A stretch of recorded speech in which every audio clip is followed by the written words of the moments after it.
From the station that's on your side, this is Channel 7 News Weekend Edition. Developing news as we come on the air tonight. Chaos at the Salt Bowl. Just minutes ago, after announcing a record of 38,000 fans and players flee the stadium. Take a look at this video. You can see people running onto the field tonight. We are piecing together facts from the panic. Here's what we can report. Little Rock police say that no shots were fired. Police tell us that a fight started and a taser popped. Folks believed that was a gunshot and started running. Our sports director, Steve Sullivan, saw it all. So, Sully, what did you see happen? Well, with about 9:44 to play in the third quarter, I looked up at section 34. And everyone's attention was there. You had a group of fans started rushing for no reason, it seemed. And it was like the wave. When they started going, the entire section emptied out. Then you had, just had rumors of gunshots. And I don't know, there was no announcement. I didn't hear anything on the sideline. And then you have this group of fans, the kids, you got pouring over. That's a 7-foot jump coming over the side of that ledge over there. And it was just chaos. No one knew what to do. They were, out in the parking lot. It was just a sad scene. And all I can tell you about what we think happened, there was a group of students creating chaos all night in the concourse that weren't associated with the game. Okay, and I don't know if they spilled into the stadium and there was some noise, but there was no confirmation of any gunshot. But some noise apparently triggered them to start running around. And, we live in a society, unfortunately, we go to that gunshot and the fear and to see, parents throwing their kids over the side. And it was a sad ending to what was such a special night over here at Memorial Stadium. All right, Sully, thank you so much for that reporting, and thanks for keeping us apprised of what's happening over there right now. As we speak, a press conference is starting. Our Shelby Rose is on the field. She's going to bring us reports later on in the broadcast, what they say in there. Again, just to recap what we have confirmed so far, the game has been canceled. There were no shots fired. Police tell us that a fight started and a fan popped a taser. They say it was not a police officer's taser. But certainly a lot of panic in the stadium at that time and throughout central Arkansas. Many families with their students in the stadium desperately trying to get in touch with their children. And right now their press conference is going on. Like I said, we are going to go to that press conference right now. Shelby Rose standing by. Shelby, what can you tell us? During the Salt Bowl game, and our park rangers went ahead and followed protocol and began evacuating the stadium. Okay, once we had the stadium secured and knew that it was safe, then we began the process of reuniting families with lost ones, because there's a lot of folks that kind of scattered during the scare. We began that process, which is ongoing and just about to be wrapped up. I believe there was just a few outstanding at last notice. At some point, both schools decided to go ahead and cancel the game. For the safety of the fans and the people involved, they decided to go ahead and cancel the game. So the game was canceled, and we went ahead and began evacuating the rest of the stadium. Okay, at that point, there were a few injuries. Most of them were heat-related, unrelated to the scare. And so medical staff was right on the spot and was able to tend to all of the injuries and evacuate them as necessary and treat them as necessary. We want to thank the Little Rock Police Department and the Benton PD, Pulaski County Sheriff's Department, who all acted admirably during this scare. Everybody was professional and did what was needed to be done. The medical staff that was on board also was there on the spot, ready to act and treated patients accordingly. The stadium security did their job as well. Everybody kind of acted together as a team to evacuate the stadium and secure the stadium, make sure it was safe, tend to the families, tend to the injured. Okay, and we've pretty much wrapped that up. If you have any further questions, if you need more information, you can contact the Arkansas State Parks Director's Office. That number is 501-682-7743. And as you guys may have heard just now, that was Jason Perry, one of an Arkansas State Park Ranger. They have gone on and canceled the game versus Benton versus Bryan. And right now it is an ongoing situation of trying to reunite students and children with their families. It was mass chaos that ensued, and a lot of people got broken up. So that's what they are doing right now. And as he said as well, that there were a couple injuries that were not related to the incident, but they were heat-related injuries. And so that is a situation as that is going on right this moment. Janelle, I'm going to toss it back to you. All right, Shelby, thanks. Again, we can't say this enough. There were no shots fired at War Memorial Stadium, according to Little Rock Police Department. But we're going to stay on the story for you tonight, continuing to get information and continuing to reunite those families after all that chaos at War Memorial. Your Metro First Forecast with meteorologist Barry Brandt. A quiet night weather-wise, typical for this time of the year. Warm and humid right now. Temperatures are falling, but not very quickly due to the humidity of the air. Still 84 degrees at Hot Springs. It's 79 here in Little Rock, but those temperatures will only slowly fall. 80 at Stuttgart. Right now we have 79. Look at the dew point. It's in the mid-70s. That is very, very humid air. The Gulf of Mexico moisture, it's really come back in. There's our Middleton Skycam looking down over the city tonight. We'll bottom out in the low to mid-70s here in central Arkansas. We'll call it mostly clear. Southeast wind at 5 to 8. And tomorrow, just like today, we'll go back up to a high of 93 degrees. Hot and humid, yes, and a south wind continues. But what you'll notice is tomorrow, like today, the humidity levels will make it feel like a whole lot more than 93 degrees. And it's going to stick around a while. We'll tell you when we may have a little bit of relief and maybe even some rainfall, what the guidance models say about that coming up in a few minutes. Janelle? All right. Thank you, Barry. Well, after a year-long battle with brain cancer, Senator John McCain has passed away at his home in Arizona. The senator revealed yesterday that he had chosen to discontinue his medical treatment. ABC's Kenneth Moten now with a look back at the life of a real American hero. He was a political maverick and a military hero. Over 5 decades, John Sidney McCain III became a towering figure in American politics and public service. Born on a U.S. military base near the Panama Canal, McCain grew up in Northern Virginia, the middle child of 3 in a family of Navy admirals. He attended the Naval Academy and became a combat aviator, flying missions over North Vietnam during the war. In 1967, McCain was shot down, captured, and later tortured during 5.5 years in a North Vietnamese jail dubbed the Hanoi Hilton. So you have to have faith that your country and your countrymen are doing everything they can to bring you home as quickly as possible.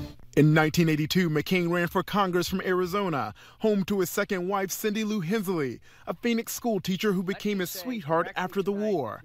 The McCains would raise 4 children, including an adopted daughter from Bangladesh. McCain served 5 terms in the U.S. Senate and ran for president twice.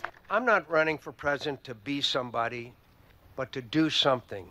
In 2000, McCain lost the GOP primary to George W. Bush.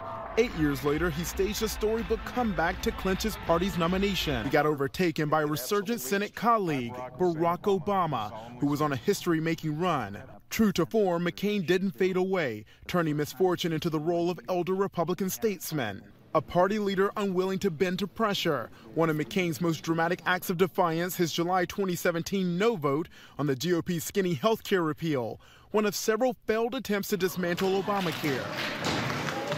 But McCain may be most remembered as a fierce advocate for veterans and the military, which he loved. Kenneth Moten, ABC News, Washington. Senator John McCain will lie in state in Arizona and then at the U.S. Capitol. He'll be buried at the U.S. Navy Academy in Maryland. His memorial service will take place at the National Cathedral. New at 10, Benton police say a man has died after a wreck involving a van and a motorcycle. It happened at 3 this afternoon on Military Road. Med Flight had transported one of the drivers to Baptist Health, where he later died. His identity hasn't been released at this time. Police have not said if there were any other injuries.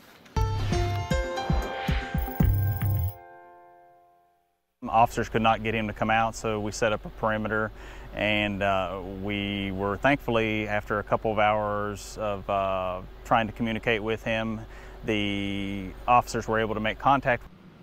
New details tonight about a more than 6-hour standoff situation in Benton. The Benton Police Department responding to a call for a welfare concern this morning at 10:15 in the area of Eagle Run. Due to the possibility of injuries to a victim, a standoff started just after 4. The suspect, 52-year-old Bobby Hood, was taken into custody. Police say that he has multiple felony warrants, including aggravated assault of a family member. No injuries were reported. And Truman Police Chief Chad Henson, who killed a man in a gunfire exchange this month, was justified in using deadly force, according to the 2nd Judicial Prosecuting Attorney's Office. Chief Henson was acting in self-defense when he returned fire at Johnny Kelly, killing him. According to the release, Kelly, who was known for his confrontations with Truman police and city officials, startled Henson when he showed up at Henson's home without an invitation. Well, tonight we continue to follow our top story, breaking news at this hour. The Salt Bowl canceled. And to reiterate, police tell us no shots were fired. We're going to have more on this developing story coming up. Skycams, sponsored by Middleton Heat and Air.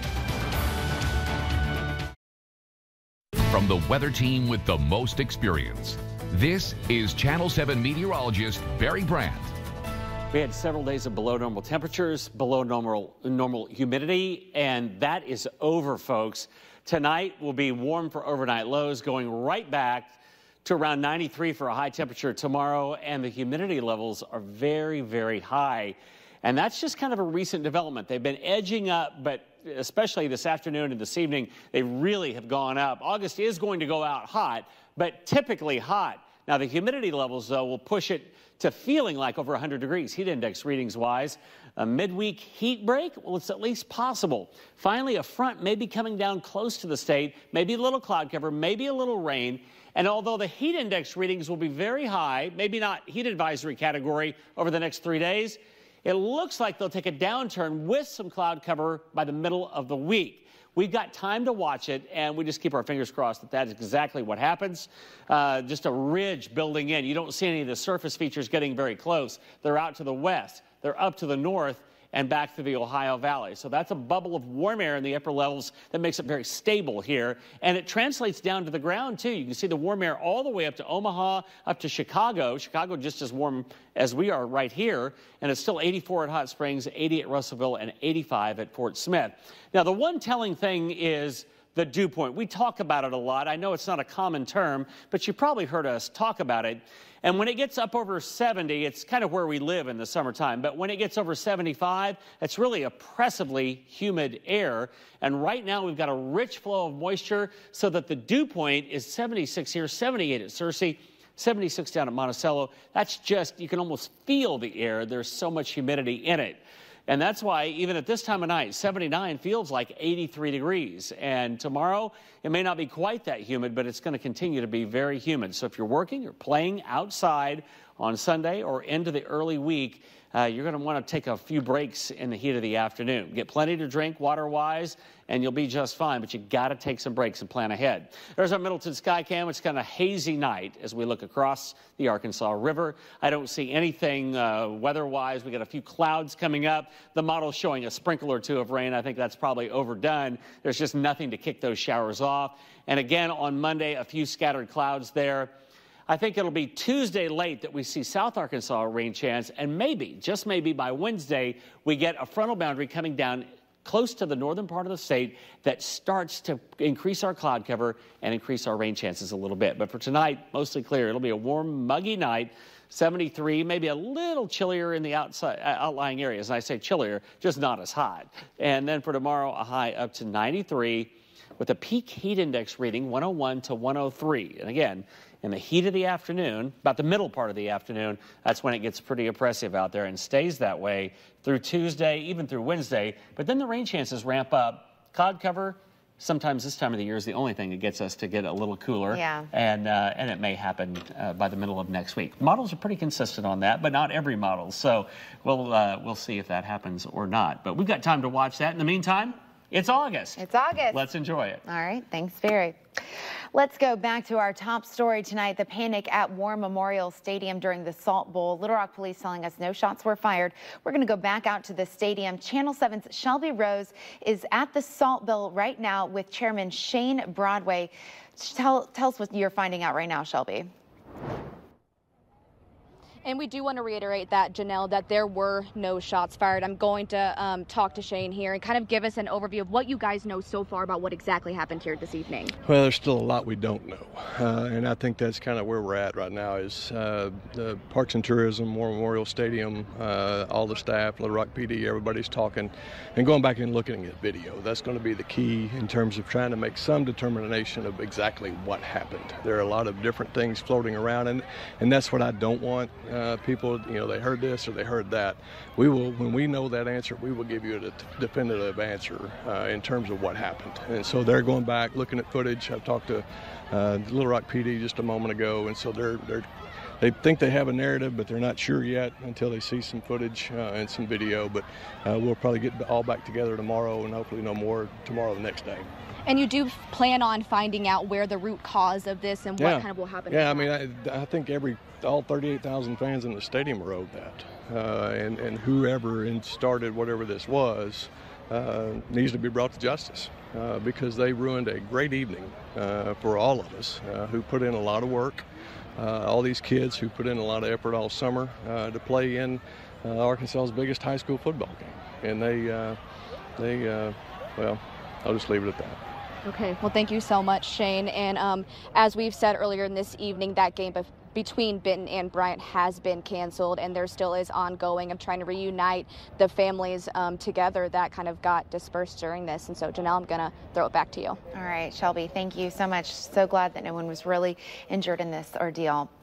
Again, the game has been canceled. We're going to update you as that more information becomes available. As you heard Shane Broadway just say, police working together to find out just what happened and bring the person who committed this to justice. When we come back, we do have highlights from the partially played game. Sully rejoins us live. From the Arkansas Select Buick GMC Sports Desk, here's Kyle Deckelbaum.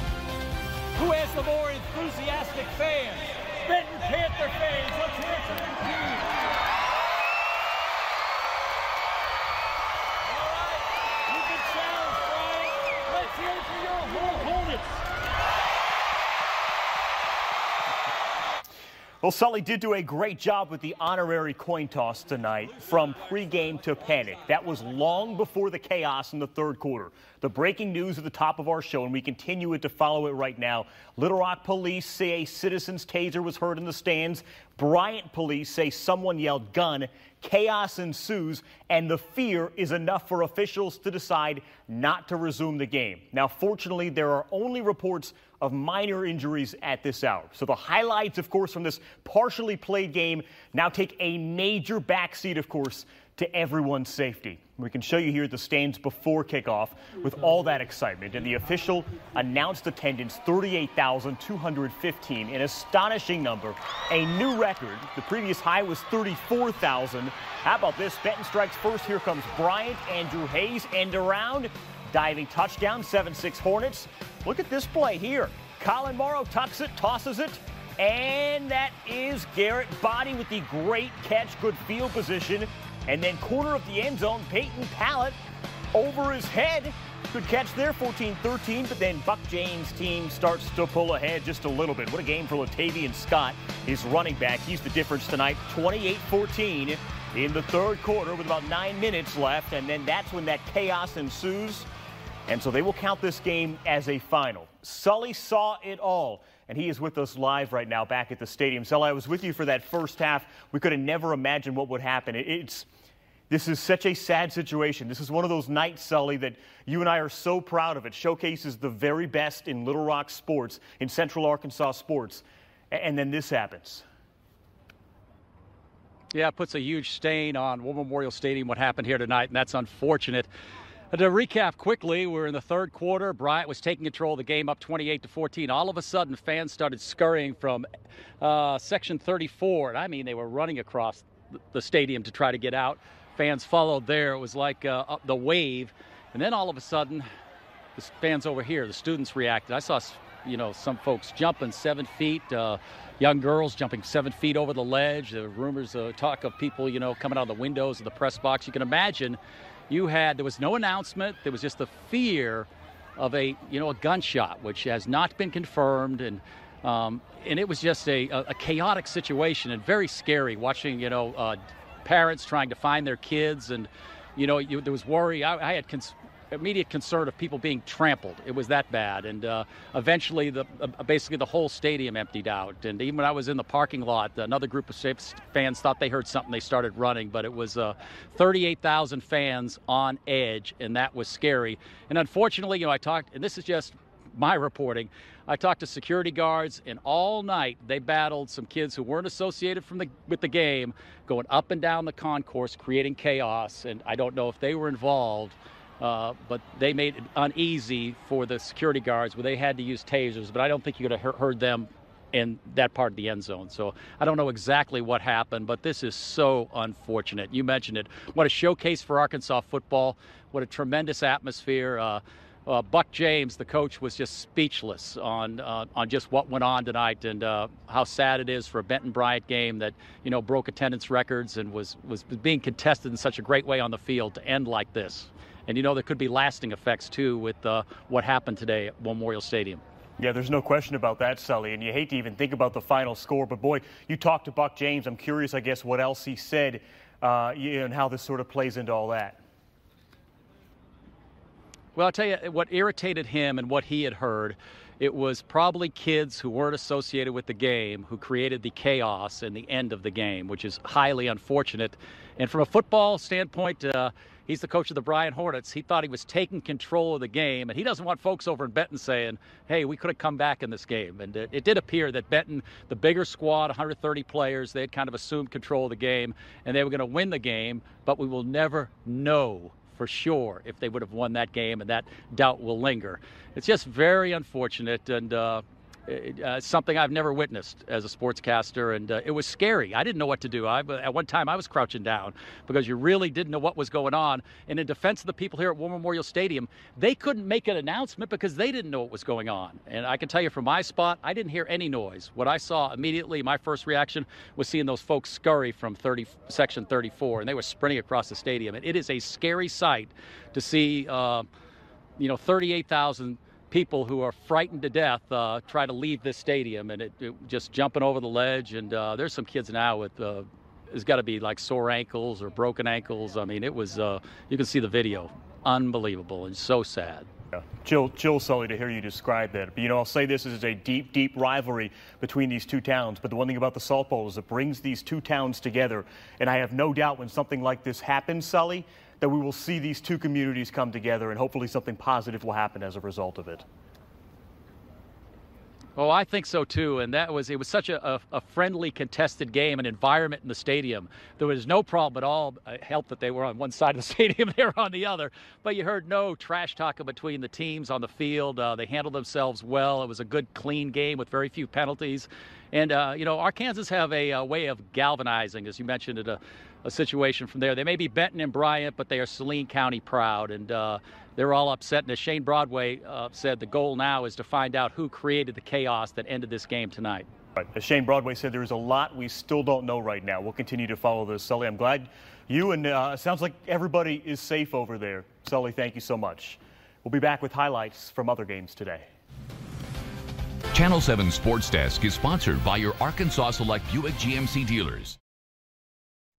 We continue to follow the very latest from War Memorial Stadium. There were, however, other games played today, and they, of course, these highlights take a back seat when something like this happens at the Salt Bowl. Let's show you what happened for North Little Rock. A huge win for them. They had a tough test facing Tulsa's Booker T. Washington, the defending Oklahoma State champs.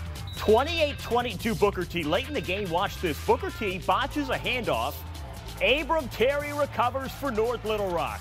From there, Oscar Attaway reaching here. Attaway scoring with 1:28 left, 29-28 North Little Rock. So last chance for Booker T. And look at this, Samuel Taylor all over the quarterback for the sack. North Little Rock holds on to win 29-28. That is a huge statement win for Arkansas's defending 7A state champs. Well, you can see the heat coming off the turf at North Little Rock High School. Meanwhile, our friends at Hootens have the Arkansas Blue Cross and Blue Shield Kickoff Classic. Batesville Southside, #1 Warren. Close game in the first half to Malachi Kennard, intercepted by Zach Howell. The Southerners staying in it early. Check out this play here. Handoff to Vincent Steps. Steps getting in his steps, breaking away, and there he goes. 90 yards on the touchdown run to tie this one at 7. And Steps, I mentioned how hot it was out there. Drink up, stay hydrated. They go to Steps a lot. Through traffic here, Steps cuts outside. One more move and into the end zone. What a game for him. 14-10 Lumberjacks. And then with time winding down in the half, Kennard to Devontae Smith. Touchdown Warren. Bo Embry here putting on his shades for that. Warren pulls away to win 42-26. A quiet game for future Razorback Traylon Burks. You know it's football season when you see a fan running with an inflatable bottle of hot sauce. That about sums it up. 10 a.m. kick for this one in North Little Rock. Upstart box side, Conway Christian. First quarter, handoff to Eason Sandage into the end zone. Daryl Patton wanting more of that. He's thinking playoffs with his team this year. A bit later, watch Dawson Dabbs. Patient run there. Then breaks through Dabbs. Dabbs just barely getting tripped up shy at the 10-yard line. I like the smile, though, there. Look at Dabbs. Points to the first down. They give to Dabbs again. This time, spinning his way into the end zone. And Conway Christian on the board before halftime. Jacob Wood here, sneaky fast, finding Nick Sherry. But all Miners in this one, 49-12. So some exciting action from earlier today. All of that, of course, taking a gigantic back seat once you have that really scary situation at the Salt Bowl. It sounds like just minor injuries, but when you hear Sully describe the scene, you know, that he saw from the sidelines there, it puts ice in your veins. Sure, absolutely. Maybe not as many injuries, but certainly emotional trauma that everyone in that stadium went through. No question. And I think Shane Broadway put it best. There's just a lot that we don't know right now. We can report what police tell us. Absolutely. We don't know exactly what happened there, and police are going to work between now and tomorrow to try to figure that out. Reviewing all of that video that folks have and just really piecing together what happened. Which is not going to be easy when there's that many people in one place. Certainly not. Thanks, Kyle. We'll be right back.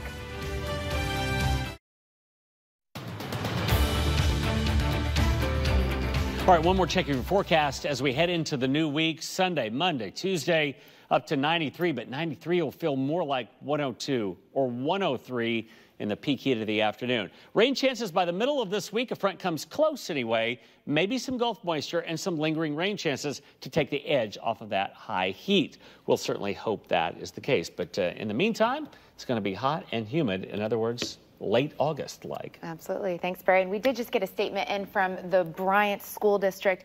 They said that they hope this unfortunate incident doesn't overshadow all the great things about the Salt Bowl and the yearly event that brings Saline County together to support our neighbors. Well, I think there's a resiliency to Arkansans that, if anything, this brings people closer together for next year. Absolutely. They say the spirit of the Salt Bowl remains strong. Yeah. All right. Well, that's all the time we have for now. Thanks for watching, and we hope you join us again tomorrow at 5 and 10. Have a great night.